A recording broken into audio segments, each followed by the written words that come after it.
Bonsoir et bienvenue, c'est encore nous, ravis de vous retrouver. Installez-vous confortablement, vous connaissez la maison. Vous êtes attendus par nos clubistes, ils sont journalistes, essayistes, dessinateurs et vont décrypter dans un instant l'actualité de la semaine. Au menu de ce soir, l'émotion suscitée par le meurtre de Liana, cette petite fille de 11 ans qui a été enterrée aujourd'hui dans le Gers, a rouvert le débat politique et judiciaire sur les moyens de mieux prendre en compte la parole des enfants agressés sexuellement et de mieux punir ceux qui commettent des crimes sur les mineurs, notamment en levant la prescription. Je continue à penser que sur les crimes sexuels commis sur les enfants, il faut changer les règles de prescription et il faut mettre en place l'imprescriptibilité pour que jamais les bourreaux ne puissent dormir tranquilles et pour que les victimes sachent qu'elles auront toujours accès à la justice. D'autres considèrent à l'inverse que l'absence de prescription pourrait risquer d'inciter des victimes finalement à ne pas parler. Alors, comment mieux traiter les affaires de pédocriminalité? On en débattra. Puis nous accueillerons un mari indifférent, un père dépassé, bref, un homme lâche, le comédien Charles Berling, qui interprète ce personnage dans une pièce du dramaturge suédois Lars Norén qu'il met en scène. Il est question d'une famille qui se déchire et n'arrive même plus à se parler, mais nous, on en causera. Et nous retrouverons ensuite le toujours causant David Castello-Lopez. Salut David. Salut Renaud. De quoi vous nous parlez ce soir? De ça, regarde. Oh. Des poils. Ah bah oui, formidable. Eh ben, on verra ça tout à l'heure, David. Voilà donc le programme du Club de 28 minutes, c'est parti.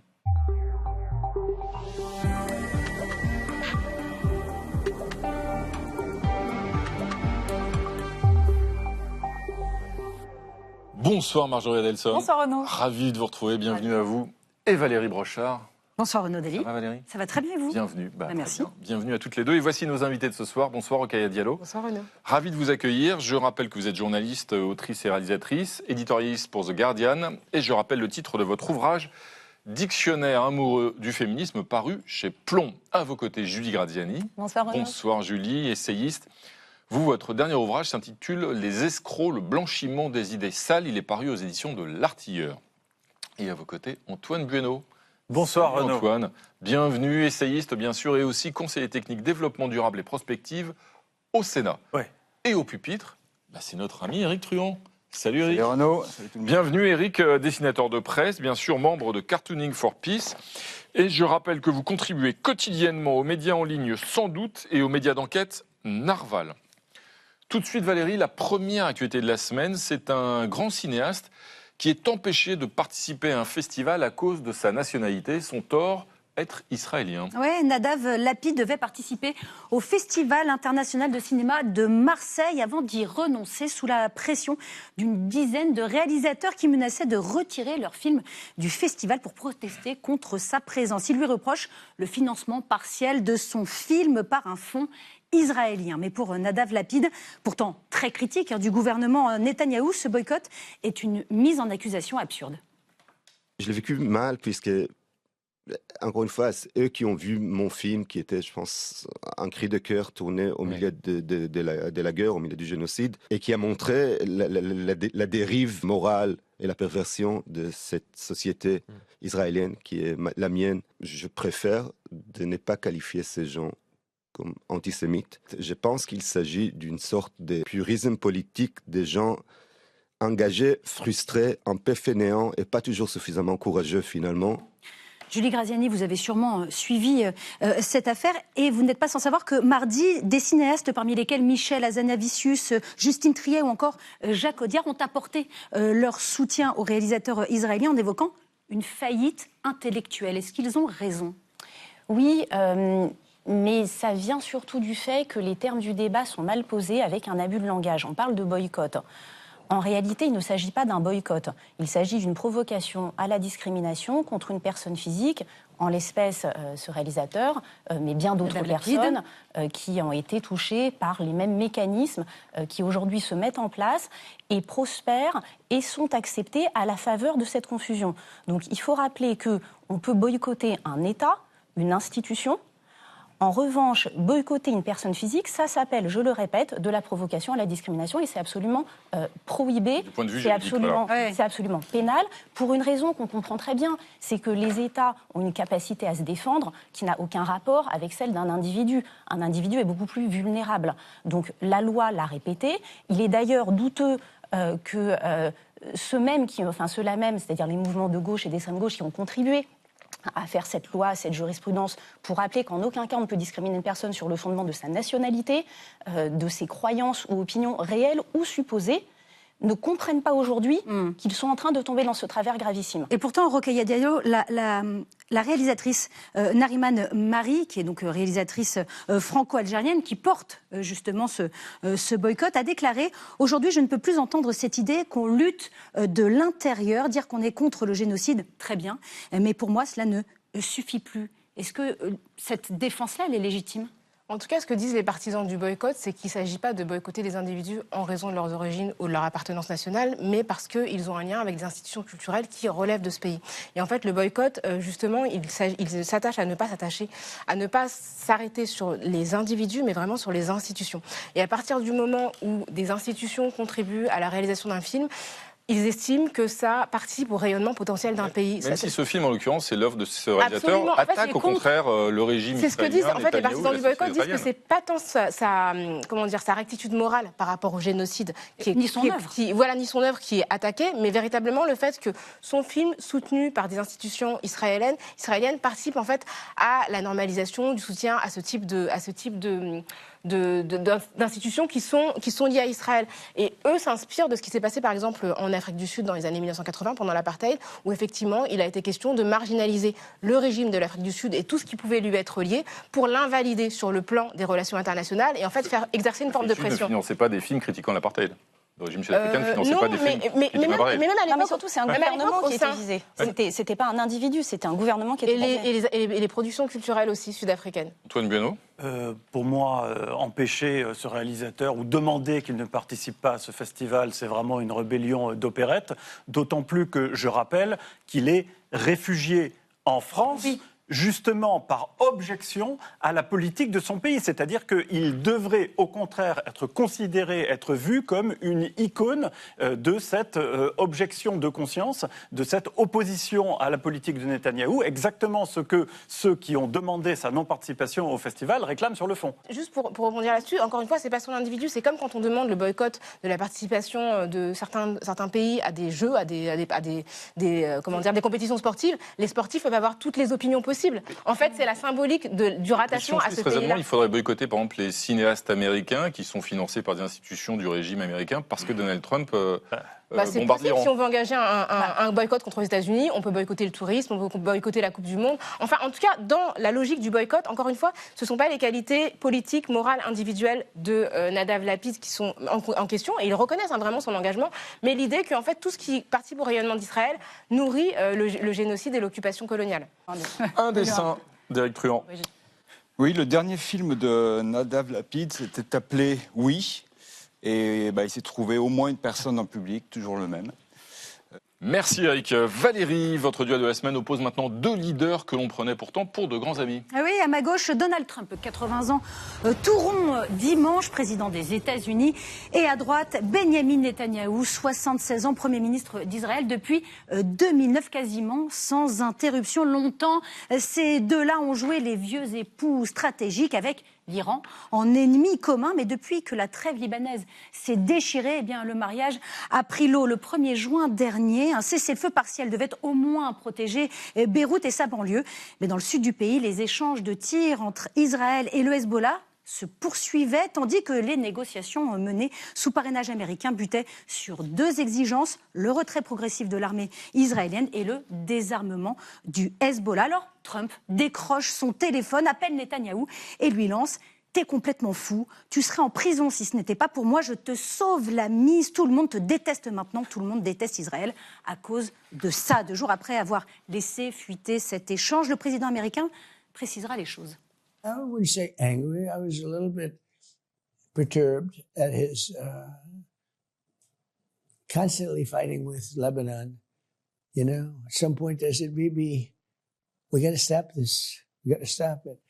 Alors on ne saura jamais vraiment ce qui s'est vraiment dit ce jour-là au téléphone, mais une chose est sûre, Benyamin Netanyahou s'en fiche. Et dimanche dernier, l'escalade franchit un nouveau palier. Israël vise des positions liées au Hezbollah dans la banlieue sud de Beyrouth. Téhéran riposte par des tirs de missiles vers Israël en affirmant répondre aux frappes contre son allié libanais. Israël visera ensuite des cibles iraniennes. En 24 heures, le cessez-le-feu libanais devient le révélateur d'un bras de fer beaucoup plus vaste. L'Iran veut faire du Liban un levier dans sa négociation avec Washington. Netanyahou refuse de voir sa liberté militaire encadrée. Et Donald Trump tente d'empêcher que l'embrasement régional ne fasse dérailler son accord avec Téhéran. Sur ses réseaux, le président américain réclame l'arrêt des tirs. Dans la presse, il affirme « c'est moi qui décide, pas lui ». Netanyahou lit ses commentaires et minimise publiquement la crise en parlant de désaccords tactiques comme dans les meilleures familles, tout en affirmant que Trump et lui ont des objectifs communs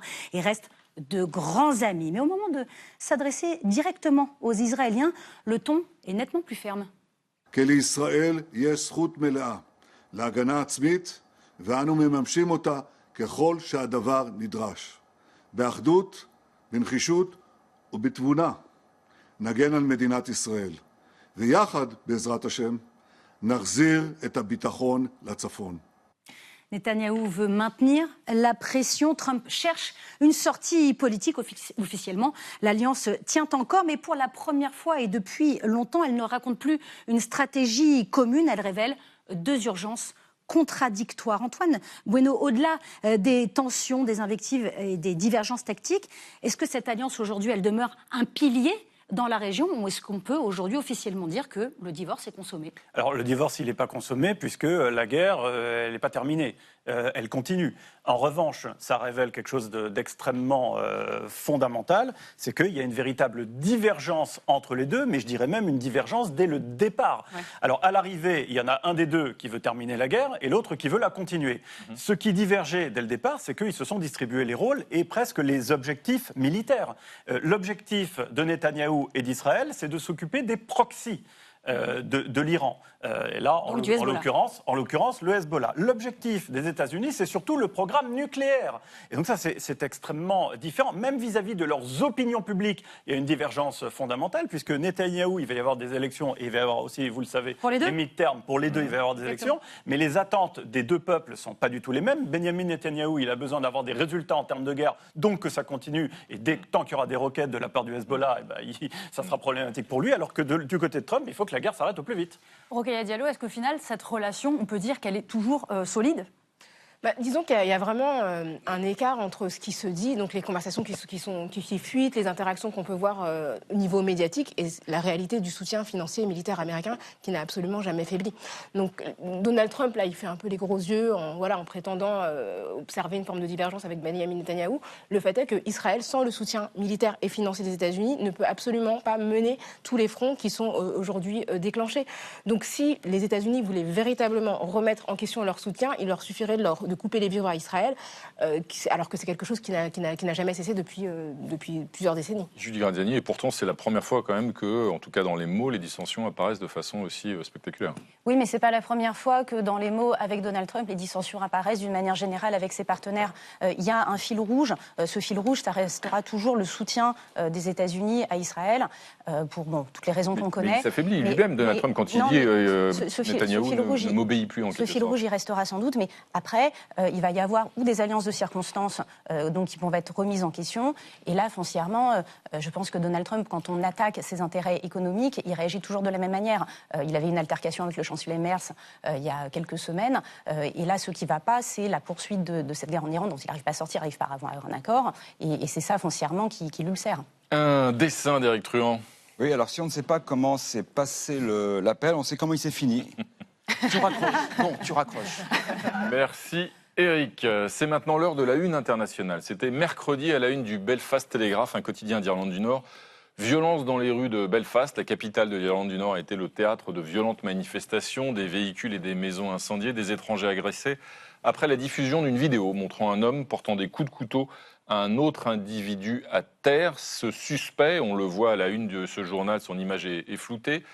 Ce suspect interpellé est un réfugié soudanais et des figures de l'extrême droite britannique ont aussitôt appelé à manifester. L'Irlande du Nord a déjà été secouée depuis 2 ans par des violences similaires, l'Angleterre aussi.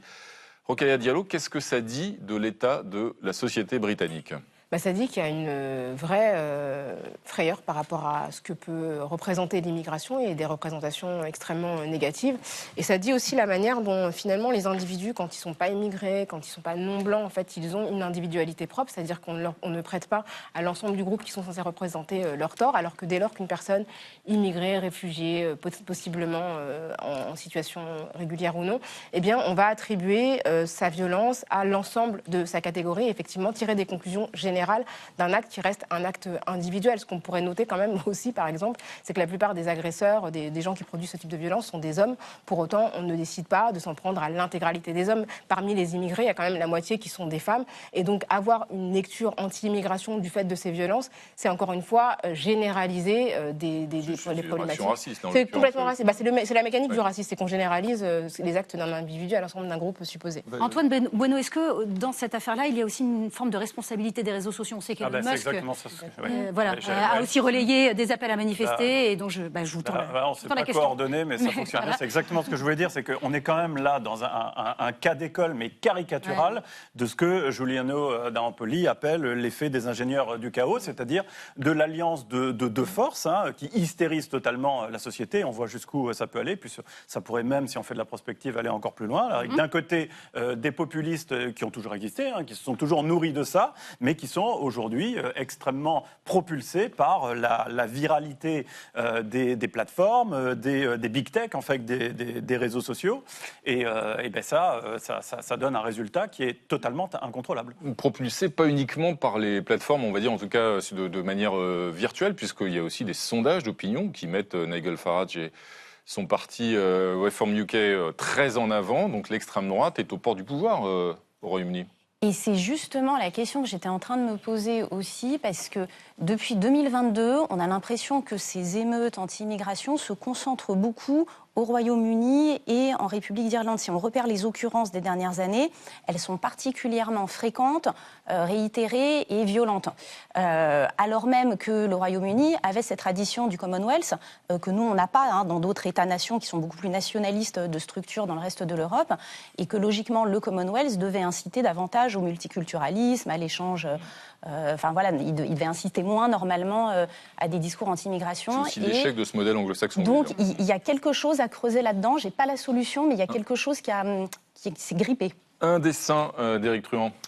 Oui, les mouvements racistes ont les rockstars qu'ils méritent, puisqu'on voit ici Musk en Bono, qui chante It's a Beautiful Day. Merci Éric. Valérie, l'autre dossier de la semaine, alors ce sont les affaires de violences sexuelles infligées aux femmes et aux enfants qui se multiplient. Et une question qui revient et qui interroge désormais, c'est l'enjeu de la prescription de ces crimes. Ah oui, Renaud, l'émotion suscitée par l'affaire Liana, par les nombreuses plaintes, parfois anciennes, déposées par des femmes mineures à l'époque des faits à l'encontre de Patrick Bruel, dans un climat marqué par l'affaire Betaram, les révélations dans le périscolaire parisien. C'est dans ce contexte que la question de l'imprescriptibilité des crimes sexuels sur mineurs revient. Mais la réponse est loin de faire l'unanimité. La présidente de l'Assemblée nationale, par exemple, est contre et elle nous explique pourquoi. Moi, je suis opposée à revenir sur la question de la prescription. Si l'on dit à la victime qu'elle va pouvoir porter plainte de façon indéfinie et qu'il pourra y avoir un procès, il faut bien voir que la constitution de preuves va être de plus en plus difficile à mesure que le temps s'écoule. Et donc, il va être très difficile pour les magistrats de pouvoir entrer en voie de condamnation. Il faut à un moment donné que la prescription puisse faire son œuvre.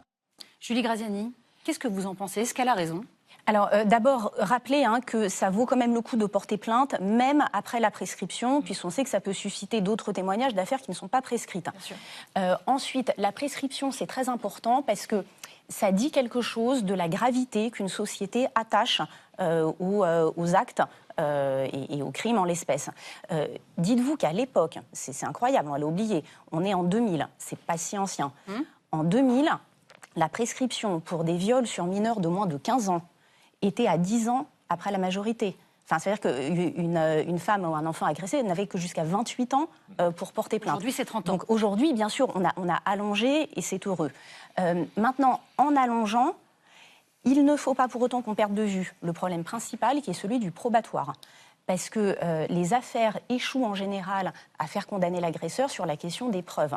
Et c'est vraiment là-dessus qu'il faut travailler. Si je prends le cas de l'affaire Patrick Bruel, il y a au moins 2 plaignantes qui ont porté plainte très vite après les faits reprochés, et à qui on a dit c'est classé sans suite parce qu'on n'a pas d'éléments de preuve.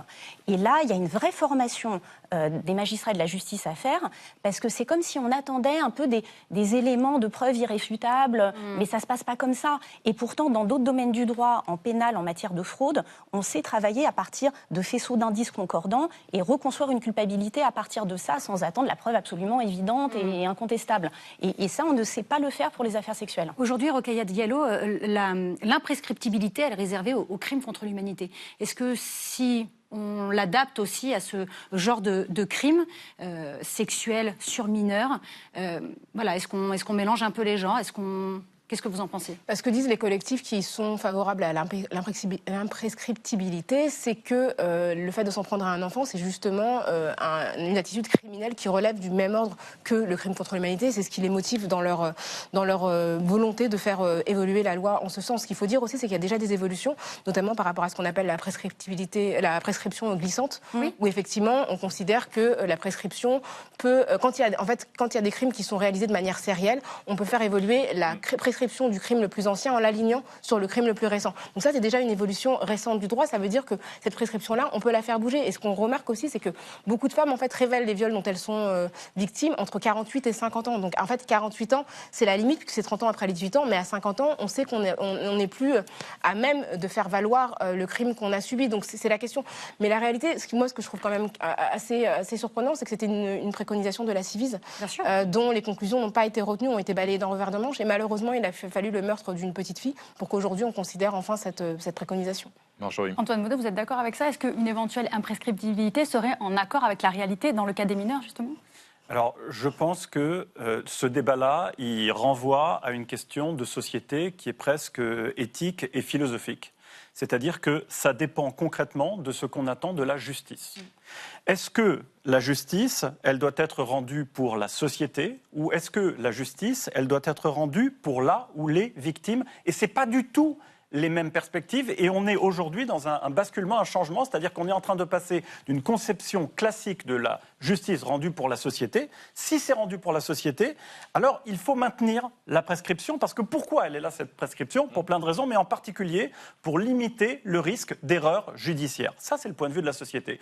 Je termine juste le point de vue des victimes. Alors là, c'est très différent. Là, on pourrait admettre qu'on rende ces crimes-là imprescriptibles, mais dans ce cas-là, il faudrait que tous les crimes deviennent imprescriptibles, parce que sinon vous entrez dans quelque chose qui est impossible à faire, c'est une hiérarchisation des crimes, et on va vous dire, vous avez un assassinat, un assassinat avec acte de torture et de barbarie, c'est moins grave, c'est plus grave, c'est pas les crimes de guerre, pareil, il faut que tous les crimes deviennent imprescriptibles. Pour ce qui est des crimes sexuels, Julie Gradiani, si l'objectif c'est que d'une part que la parole des victimes soit mieux entendue, et d'autre part que les criminels soient davantage punis, qu'il y ait moins notamment aussi d'affaires classées, laquelle des deux options vous semble la plus efficace à terme pour justement que ces crimes soient mieux punis? Est-ce que la prescription est utile, ou est-ce qu'à l'inverse, le fait de lever la prescription pourrait permettre qu'il y ait davantage de condamnations? Non, il faudrait sans doute allonger la prescription, si ça a besoin de l'être encore, en se basant sur les études des psychologues qui expliquent, parce qu'eux, ils savent pour quelles raisons souvent c'est si long. Mais après, encore une fois, c'est vraiment dans le fait d'apporter des preuves. Et l'effet pervers d'allonger trop la prescription, c'est que plus les faits sont anciens, plus ils sont difficiles à prouver. Ça n'aboutirait pas forcément à davantage de condamnations. Et il faut aussi comprendre sans doute que beaucoup de femmes ne portent pas plainte parce qu'elles craignent que justement on leur dise mais vous n'avez pas assez d'éléments, votre dossier est vide, c'est votre parole, c'est parole contre parole. Et c'est ça aussi qui bloque, au-delà des sujets psychologiques, mais c'est sans doute ça aussi qui bloque. Donc il faut vraiment retravailler le sujet de la preuve. Un dessin d'Éric Truand. Alors au-delà du débat philosophique, il y a un réel débat administratif, puisqu'on a aussi un haut fonctionnaire. Imprescriptibilité, ça ne rentre pas dans les cases. Et c'est pas facile à prononcer non plus. Merci Éric. Marjorie. Voici maintenant l'heure de votre point com de la semaine. Alors cette fois-ci, ça y est, la Coupe du Monde de football a débuté hier soir. Pour marquer des buts, on sait, il faut taper dans le ballon. A priori, oui. Confirmé. Mais confirme. pas seulement. Il y a aussi des cadeaux, des cailloux, par exemple, qui peuvent aider à marquer des buts. Et oui, comment ramener la coupe à la maison? Eh bien, grâce aux cailloux magiques. Et oui, les bleus et les cailloux magiques, ce n'est pas un conte, mais la réalité. Le Canard enchaîné révèle ainsi qu'avant leur départ outre-Atlantique, les 26 joueurs de l'équipe de France ont reçu de la ministre des Sports, Marina Ferry, un drôle de cadeau, donc des pierres. Un jaspe bleu, précisément, pour atteindre ses objectifs, et un cristal de roche qui réduit le stress. Le stress, ce sont les mots de la ministre des Sports elle-même. Alors, pour s'assurer de leur réussite, elle leur aurait carrément conseillé de glisser ces pierres dans leurs chaussettes. Un comble pour certains tweetos. Toujours jouer avec de la caillasse dans ses chaussures, c'est la base pour performer, peut-on lire. En tout cas, les joueurs et Emmanuel Macron présents à Clairefontaine seraient restés médusés. Pour certains internautes, il n'y a qu'une explication possible. Elle doit rêver d'être ministre de la Santé, nous dit ce monsieur. Alors à noter toutefois que la lithothérapie, le pouvoir des pierres, n'est absolument pas prouvé scientifiquement. Mais de l'autre côté, il y a quand même des gens qui trouvent ça touchant, ce geste. Il n'y a rien de mal, peut-on lire. Les croyances et les superstitions en sport sont nombreuses. Et là, je trouve ça mignon. Quoi qu'il en soit, l'affaire a fait grand bruit puisque la ministre des Sports a même été interpellée à l'Assemblée nationale par le député RN Julien Audoul. Elle assure que ces pierres, elle les a payées sur ses deniers personnels. Alors, ce n'est pas la première fois que la superstition s'invite dans le football. Vous vous souvenez sans doute de quelqu'un de très sympathique, Paul Le Poulpe, qui prédisait les scores lors de la Coupe du Monde 2010. Eh bien, cette année, nous aurons sans doute Maximus le chat. Je vous le présente, le voici.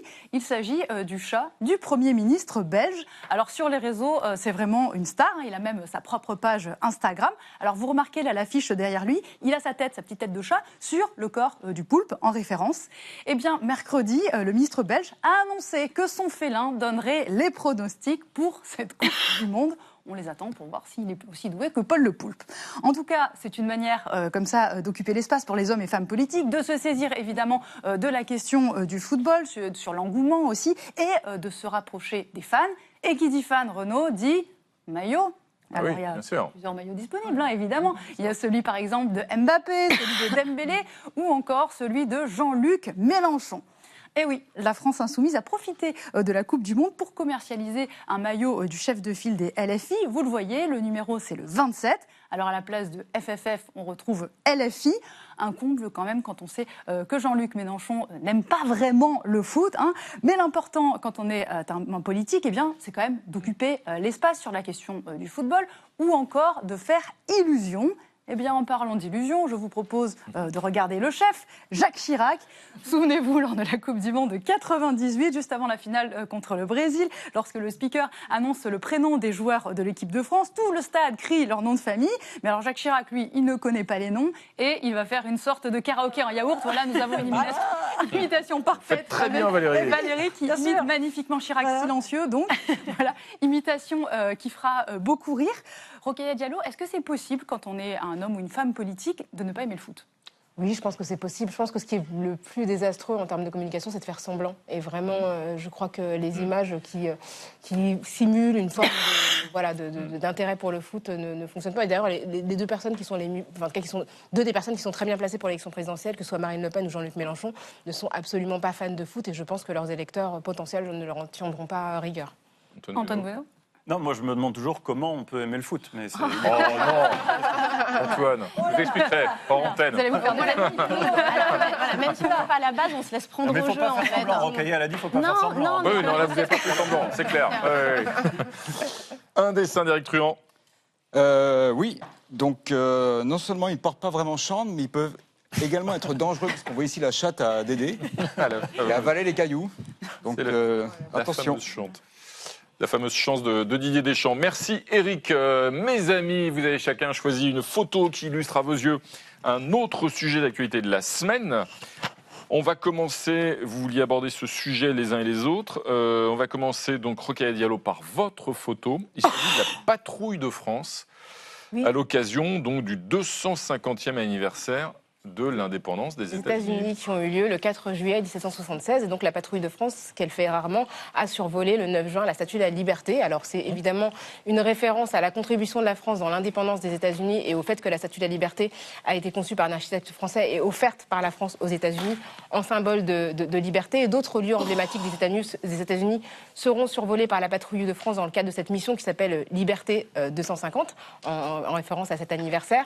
Et en même temps, on ne peut pas s'empêcher de penser que cette révolution américaine, elle s'est produite à un moment, donc après le génocide des populations autochtones, à un moment où l'esclavage avait toujours lieu, où les Lumières françaises jouissaient aussi du commerce triangulaire esclavagiste, où les femmes étaient aussi exclues de la citoyenneté, et qu'aujourd'hui, les États-Unis tels qu'ils sont, quand on parle de liberté, on assiste à une réduction drastique de la liberté d'expression dans un contexte où l'extrême droite, les idées d'extrême droite ont tendance à grandir. Donc ce symbole de la liberté, je pense qu'il aurait, en tout cas, il a vraiment intérêt aujourd'hui à être investi de manière concrète. Et c'est très beau, cette symbolique des deux pays qui se côtoient, qui sont soutenus dans la liberté, mais on espère que ça aura une traduction dans les faits. Aujourd'hui, voilà, c'est pas forcément le cas. Merci Rokhaya Diallo. On va enchaîner avec votre photo, Julie Graziani. Vous nous emmenez en Albanie, où il y a une mobilisation de manifestants contre un complexe touristique. Voilà, c'est la révélation d'un projet de complexe ultra-luxe touristique porté par un consortium dans lequel Jared Kushner et Ivanka Trump ont leur intérêt,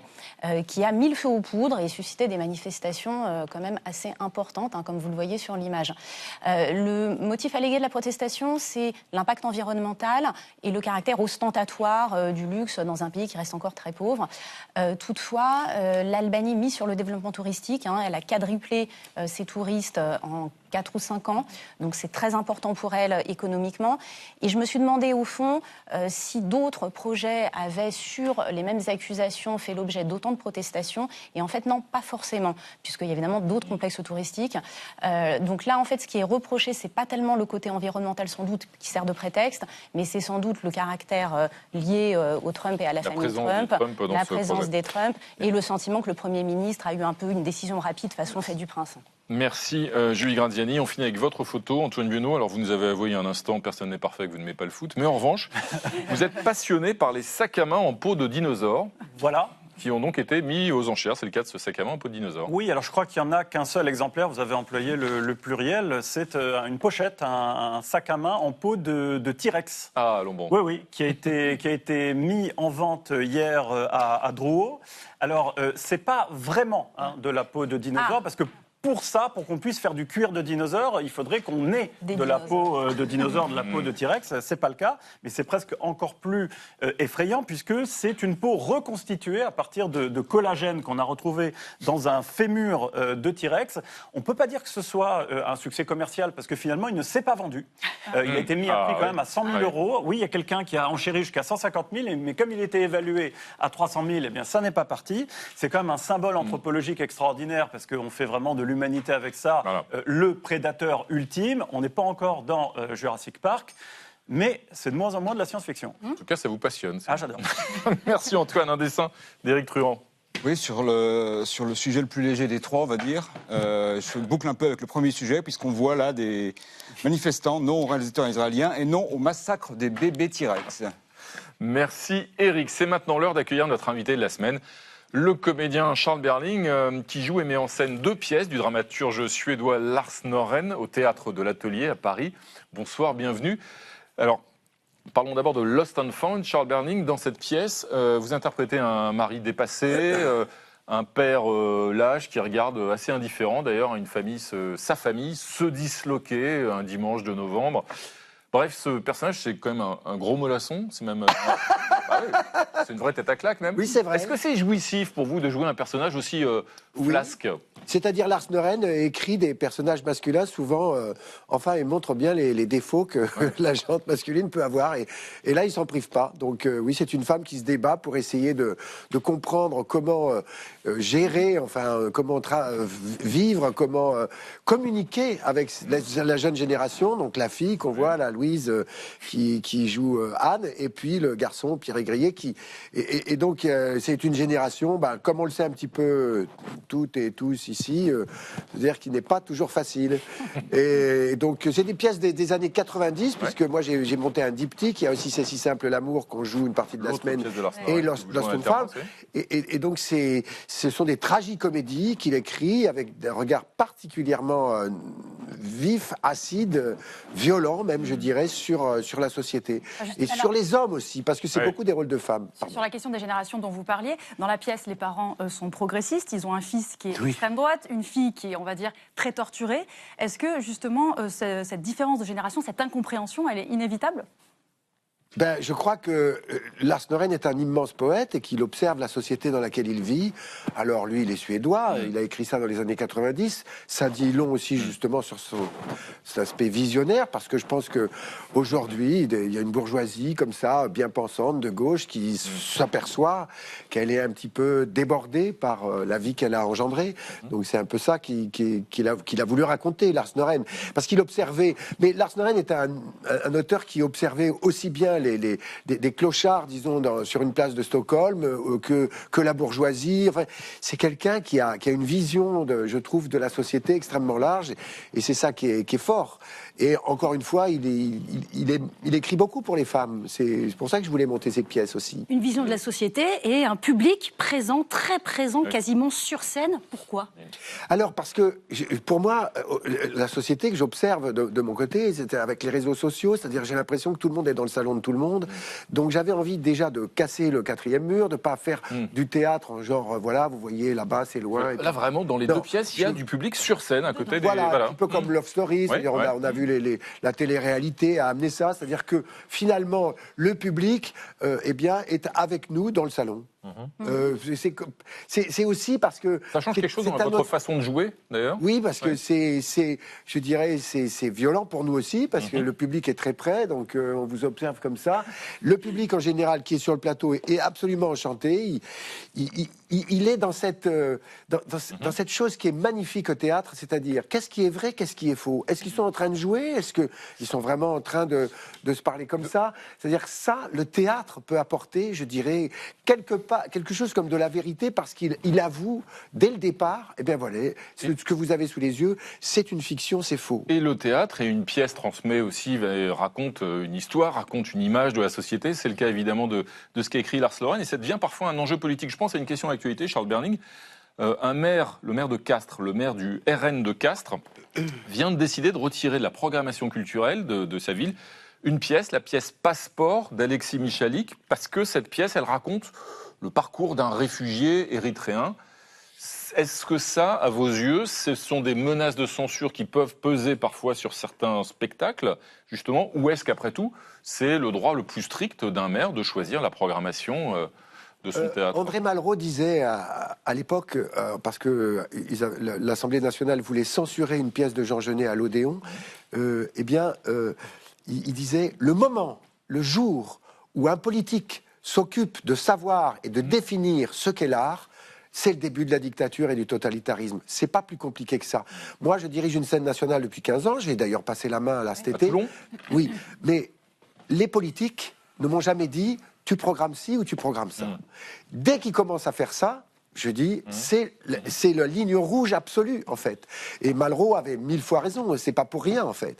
Parce que le totalitarisme, les dictatures dictent aux artistes ce qu'ils doivent dire. Cette ligne rouge, vous le dites, elle est infranchissable. Est-ce qu'elle est, selon vous, en train d'être franchie, peut-être parfois dans certaines productions ? Je pense au fait que vous avez signé, Charles Berning, la pétition qui dénonce la mainmise de Vincent Bolloré, notamment à travers les productions de Canal+. Est-ce que ça veut dire que là, vous redoutez effectivement des conséquences ? Je crois que nous avons encore la chance d'évoluer dans l'exception culturelle française, c'est-à-dire, qu'est-ce que ça veut dire ? En fait, il faut que les gens comprennent que l'exception culturelle française, c'est juste de dire un bien culturel, un bien de l'esprit, l'âme, peut être comme la religion, comme toute spiritualité. C'est un bien fondamental pour l'être humain. Ça n'est pas quelque chose qu'on peut acheter.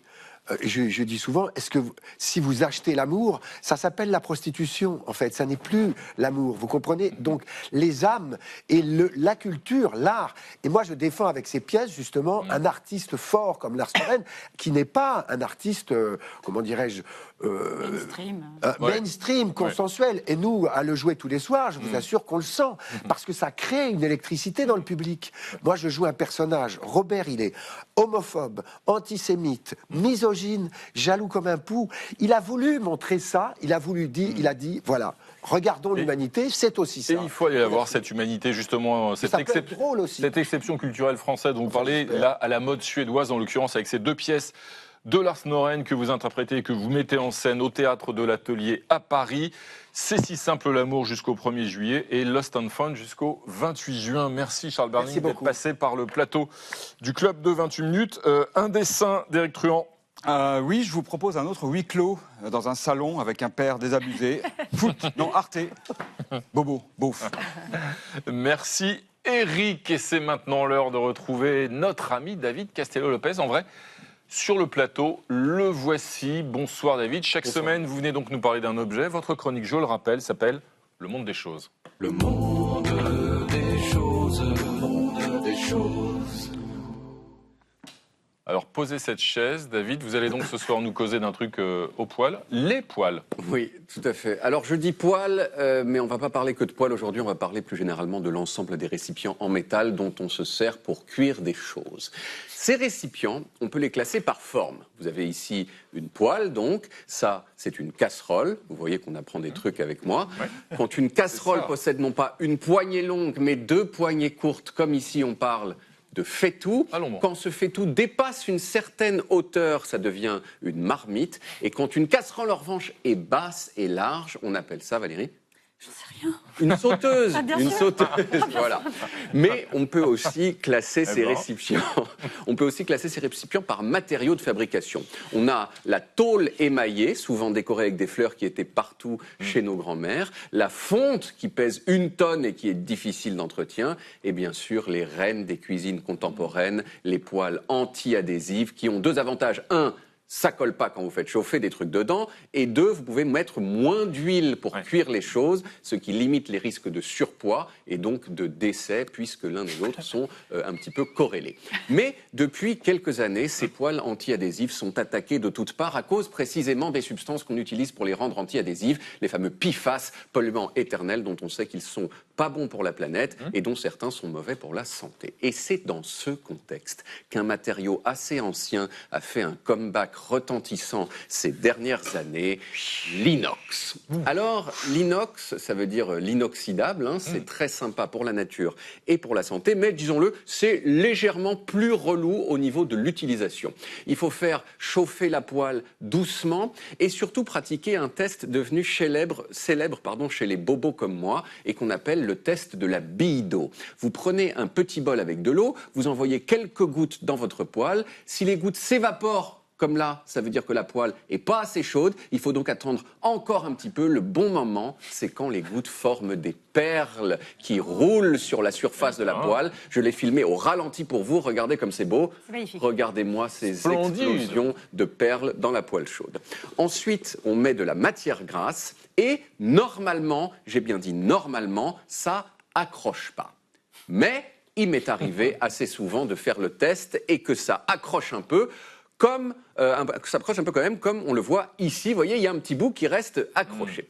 Alors, vous me connaissez bien maintenant. Tout ça, ça m'a donné envie de savoir comment est-ce qu'on fabriquait les poêles, et en particulier les poêles en inox. Je suis donc allé dans une petite ville de 2000 habitants en Franche-Comté qui s'appelle Fesches-le-Châtel et qui abrite les usines de l'un des plus célèbres fabricants français de poêles, Christelle. J'ai été reçu par le patron de Christelle qui s'appelle Damien Dodane et qui se trouve être un ancien collègue de M. Charles Berling qui était là juste avant. Et il a eu une carrière assez étonnante, je viens de le dire, puisqu'il a commencé par être acteur de théâtre. C'est là où il a connu Charles Berling. On le voit ici, dans les années 80, avec toutes ces photos super. Il a ensuite repris l'usine de poêles familiale qu'il a eu la gentillesse de me faire visiter. Alors les poêles en inox, comme à peu près toutes les poêles, elles sont fabriquées grâce à un procédé qu'on appelle l'emboutissage. On prend un disque en métal, comme celui que j'ai ici, et on le met dans une machine qui l'enfonce de façon lente et contrôlée. Regardez, hop, le disque arrive, la machine descend lentement, lentement pour déformer le métal, et on obtient une casserole brute, en l'occurrence une sauteuse. Ah, voilà. Ensuite, ensuite les poêles passent à l'ébavurage. L'ébavurage, c'est-à-dire qu'on adoucit leur bord pour pas qu'elles coupent. Là, elles défilent par dizaines, comme ça, c'est toujours très beau à voir ça. On leur met des sortes de fesses remplies d'aluminium, métal qui a la particularité de bien conduire la chaleur.